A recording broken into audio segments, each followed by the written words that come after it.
Hi mga langga! Welcome back to our channel, The Florence. And for today's video ay ito na nga yung continuation ng Billie Joe and Amy Faith wedding. So ito na po yung video ng nasa simbahan na po kami. For today's video, andito na kami sa simbahan. At una kaming dumating dito sa simbahan. So wala pa yung bride, wala pa yung groom. So andito na kami sa simbahan. So nauna kaming dumating kasi nga sobrang excited. Itong kasal na to ay plan na talaga kasi nga sa pamamanhikan, so napag-desisyonan na ngayong taon at buwan to gaganapin. Kaso nga lang medyo malungkot kasi gaganapin ang kasal na to na wala na yung mother ng groom, yung mother ng pamangkin ko, yung bali yung ate ko kasi nga namatay na siya. Pero kahit ganun pa man, masaya pa din kami na naisakatuparan ang kasal nila Billie at Amy Faith. Kasi nga alam namin na ito din yung pangarap ng kaniyang mama na makita siyang ikasal. At syempre dahil nga kasal na niya ay sobrang saya ng buong pamilya namin. Kasi nga ito ay matagal na nilang pinaghandaan. So ilang buwan din silang nag-ipon ng pera para maisakatuparan ang kanilang dream wedding. Lexi! Asang bliss ni Dada? Lexi!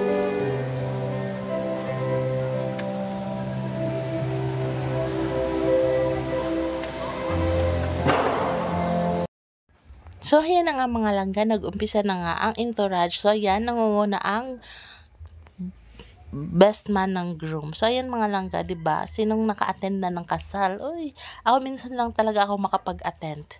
So ayan na yung parents ng groom, tsaka yung groom naglalakad na. Bali yung babae ay kapatid lang niya pala kasi nga wala na yung mama niya. So papa at ate na niya ang naghatid sa kanya dun sa altar.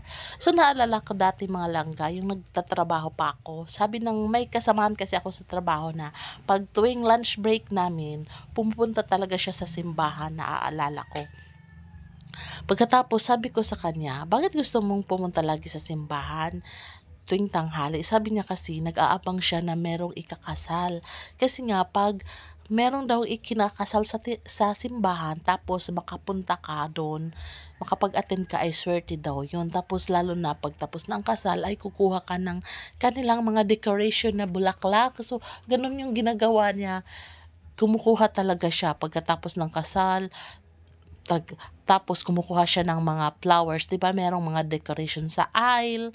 So kanyan kinukuha talaga niya tapos isinisilid niya sa kanyang wallet kasi nga naniniwala siya sa pamahiin daw na pag umaattend ka ng kasal tapos ng kasal kailangan mong kumuha ng yung mga decoration na bulaklak. Ewan ko lang kung totoo ba. Basta naisip ko lang ngayon. So ayan, back to kasal nga tayo dito. Super excited na ang lahat. So kasi nga ang kasal na to ay minsan lang naman mangyayari, 'di ba, sa buhay.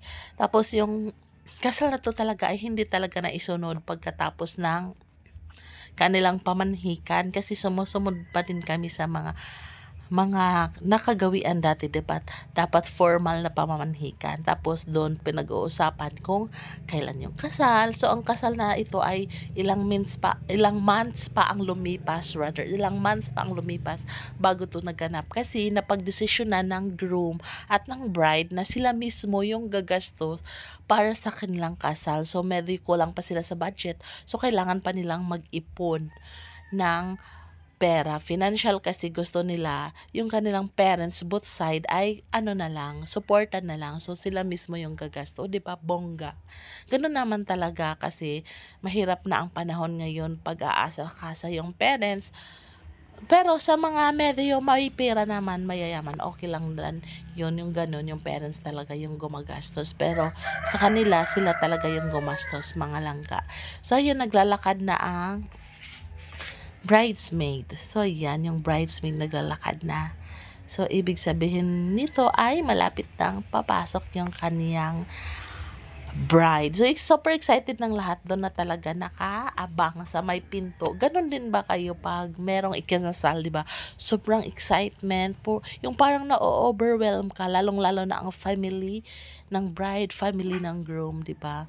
Parang kakaiba yung feelings. Yung parang ikaw yung kinakabahan. Yung feeling na parang mas ikaw pa yung kinakabahan kaysa groom. At saka sa bride.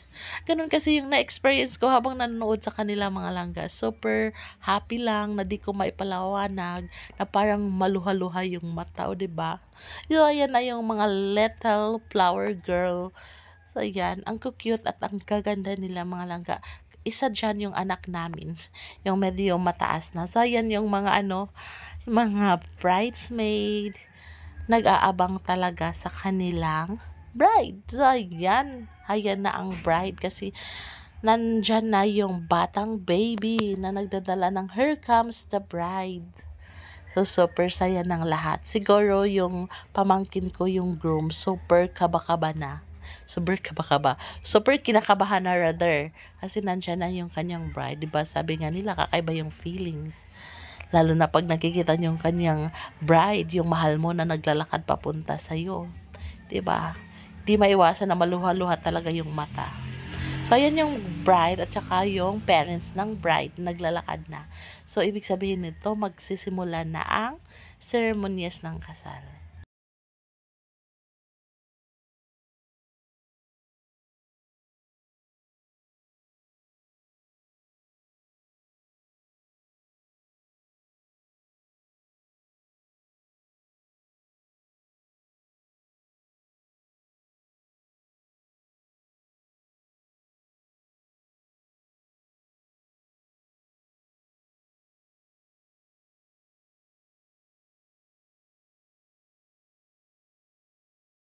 Dear brothers and sisters, today we gather as community to participate in the Holy Eucharist and to witness the celebration of the sacramental marriage between Benny Jew and Amy Faith. Let us all stand to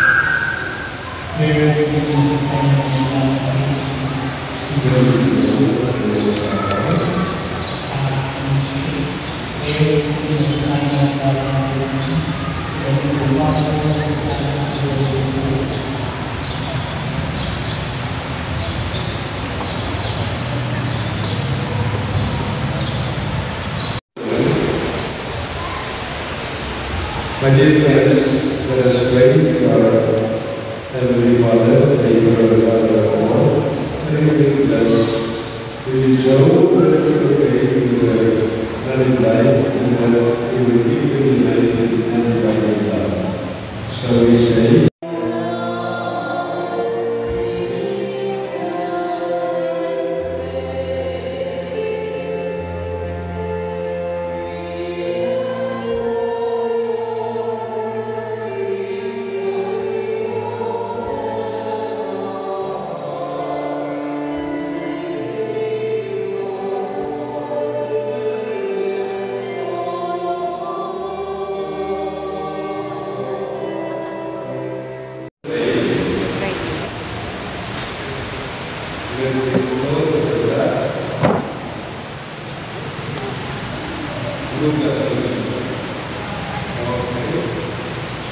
make your firm on peace.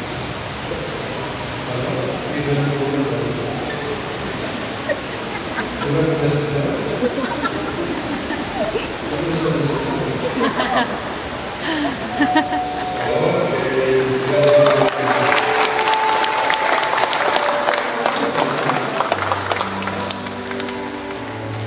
Just now.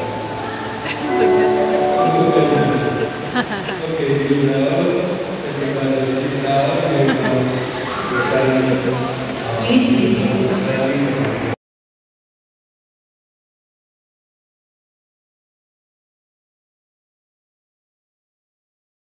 At dito nagtatapos ang pag-iisang dibdib ng aking pamangkin na si Billie Joan Faith, mga langga. So, see you in our next vlog. Ang susunod na video nito ay yung sa reception naman. So, bye! Maraming salamat po sa panonood sa aming video at sana patuloy kayong sumusuporta sa aming munting channel.